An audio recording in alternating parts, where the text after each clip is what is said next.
Interrogative సెంటెన్స్ని మనం indirect స్పీచ్లో చూద్దాం. Divya said to them did you complete the work. దీన్ని చూడండి ఎలా మారుస్తున్నాను. దివ్య సెడ్ టుని మనం ఆస్కుడ్గా రాయాలి ఇంట్రాగేటివ్ సెంటెన్స్లో.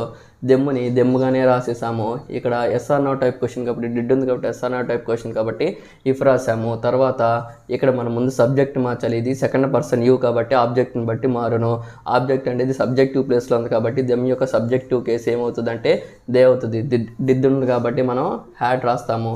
ఇక్కడ V3 ఫామ్ రాస్తాము. కంప్లీట్కి కంప్లీటెడ్ ద వర్క్. ఇది మనం సింపుల్గా ఇంట్రాగేటివ్ సెంటెన్స్ని మనం మార్చడానికి. ఇటువంటి వీడియోస్ని నేను 99 రూపాయలకే కేవలము మన MS ట్యూటోరియల్ ఇవ్వడం జరిగింది. 3rd నుంచి 10th వరకు గ్రామర్ వీడియోస్, అలాగే ఒక మంచి మెటీరియల్ని నేనే సొంతంగా ప్రిపేర్ చేసి తెలుగు మీడియం వాళ్ళు కూడా అర్థం చేసుకునేటట్లుగా ఇవ్వడం జరిగింది. ఆ వీడియోని మనకి డిస్క్రిప్షన్లో ఇస్తాను, మీరు అక్కడికి వెళ్ళి కొనుక్కోవచ్చు.